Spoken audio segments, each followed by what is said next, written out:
Sure, okay. I'm Stacy. I'm a cognitive science major, and then this is my course thread for Sciences and Society. So, in the cognitive science major, we're always questioning sort of what it means to be a human. We're questioning human nature, we're exploring what makes us different from other creatures, and one of the big things that happens is we love to tell stories. And this is something that pretty much nothing else does. We especially, or at least in Western cultures, we see ourselves sort of as a protagonist, and we're in this journey through our lives, and we're tying all of our experiences into this like single thread. And I think course threads in and of itself is sort of going along with that story metaphor, because the name course thread sort of implies that we're tying all of these parts of the story together and weaving it together in this journey of our lives. So this is sort of my story of my college experience with this course thread and how it all ties together. So in Western society, like I said, we have this general idea that science is this objective measure of truth. Science is the most important thing. It's sort of the only way to reach the light. This has been an idea that's been instilled in us since the scientific revolution, and we just want to sort of find out once and for all what's right and what's wrong. And I think there's just this incredibly satisfying sort of fantasy that maybe we can solve everything. We can cure cancer, we can know exactly how the brain works, we can find out what happens when you die, and this fantasy is the fuel for most of scientific research. So if you Google the brain, for example, you get a lot of stuff like this. You get pictures that sort of depict the brain as a machine. It's this metaphor that we just have to crack the code and we'll be able to understand ourselves. But as cognitive science has taught me, it is not that easy. So the first class I took this course thread was Consciousness, Buddhist and Neuroscientific Perspectives. So this was one of the first big ideas courses that was created at Cal. So it was multiple professors from different disciplines sort of converging and talking about the same topic, but from very different lenses. It was really, really cool. And so it was pretty much the class that drove me to choose my major, but also it was the first class that introduced me to the concept of the heart problem. And this is the best sort of definition I've been able to find, and it's from John Searle. So it's, how do we give an account of ourselves as conscious, intentionalistic, rational, speech act performing, ethical, free will possessing, political and social animals in a world that consists entirely of mindless, meaningless, brute physical particles? So basically, in other words, how does the mind and the brain connect? Or how do they connect? How does sort of the abstract arise from the concrete? And there's this explanatory gap between that that sort of drives us crazy and makes us want to solve this problem. So not only is this hard problem the main underlying theme behind literally everything I've studied at Cal, but this class also showed me that the hard problem comes in many different forms. So there's a hard problem in neuroscience and there's a hard problem in Buddhism. And these two, no matter what you call it, they're fundamentally the same question, whether it's in science or whether it's in religion, whether it's in science or in society too. So most importantly, this class taught me that these seemingly opposed institutions, like science and religion, when put in a dialogue with each other, actually help one another tackle their respective version of the hard problem. So in a sense, science and society, they're not just connected, but they're actually incomplete without each other. One doesn't really make sense without the other. So in sort of the rising action part of the story, here's a couple other classes I took. So I took the mind and language, and then virtual communities and social media, and both of these had their own sort of respective hard problems that they were looking at. And in the mind and language, this question of how does something intellectual arise from something physical, the answer for George Lakoff, who's a professor, is embodiment. So language is quite literally part of our body that arises from things that happen physically. So for example, you have like happy is up. And we say that's in so much of our language, like things are looking up, like on cloud nine, whatever. And those things quite literally arise from the body. So when you're happy, your heart rate goes up, the corners of your mouth curl up and you smile. So it literally comes down to your person. So that sort of made me realize that our individual differences are ingrained in us to our very core. So there's also metaphors for pretty much every political and social ideology, and especially the one that stuck with me was the big difference between liberal and conservative ideology. So the conservative ideologies sort of thrive off of this strict father metaphor, and then the liberal ideologies thrive off of the nurturing parent metaphor.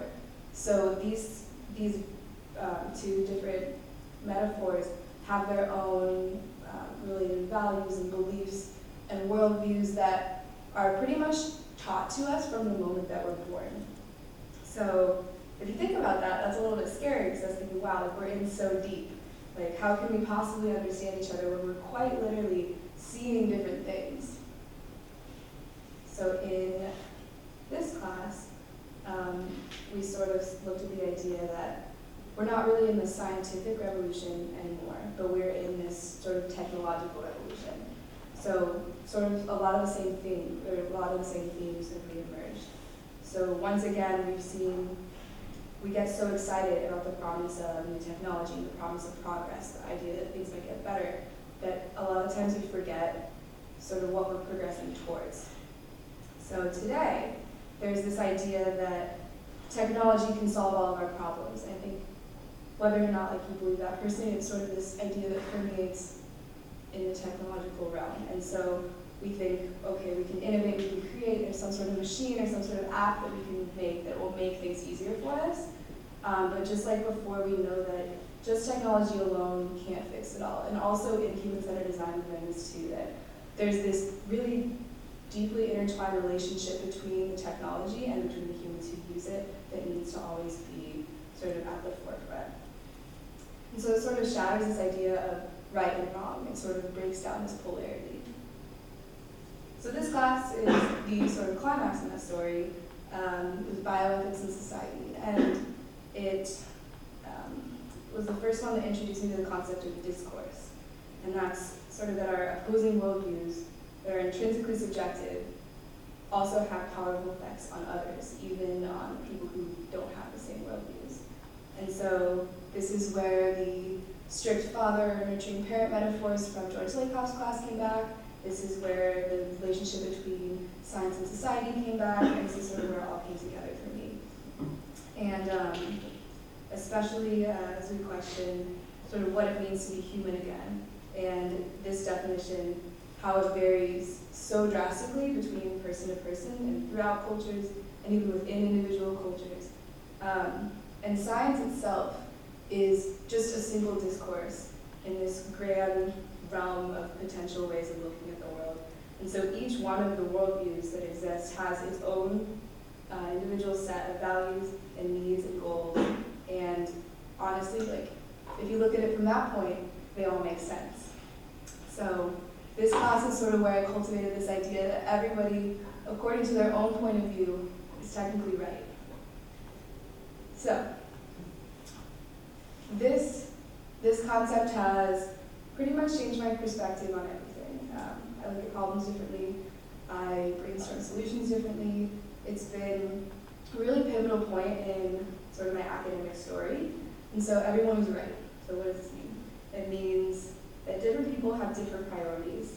It means that they have different values. And when one's right action negatively impacts another's, it's not because they're an objectively bad person, but it's because that action that they chose is the one that makes the most sense to them and corresponds the most with their personal worldview. And so they've been taught this worldview since the moment that they were born, so it goes back. So simply dismissing the other side as wrong will achieve absolutely nothing. We need to instead ask why. We need to communicate and explain ourselves to others. And it means that we can't just ignore what we choose not to believe. We can't dismiss or accuse those who disagree with us. We have to seek to understand them. So, in the falling action phase, I am sort of in the falling action phase of college, and I guess we kind of all are. So my biggest fear, I would say, about graduating, I'm not sure how all you guys feel, but it's not about a job or about where I'm going to be living in 6 months or what I want to do with the rest of my life, which is like the dumbest question in the world. But my biggest fear, honestly, is that once we leave this sort of rich intellectual environment in Berkeley, we will stop learning. And we'll no longer be challenged to communicate and understand, and we won't be surrounded by such a diverse group of people, and so we'll stop learning from each other. I don't know. It's a scary thought. But ultimately, I think that as long as we talk about it and we keep that at the forefront of our minds, hopefully we can find a way. So for me, the story for sure doesn't end here. Definitely not a resolution yet, and I know that I personally will never be at a resolution. But the moral of the story, I guess, for me, is that the only way that anything can ever be resolved is through the communication and the collaboration of opposing perspectives. And so things that are different should not and cannot remain separate from each other. And that's a scientific fact.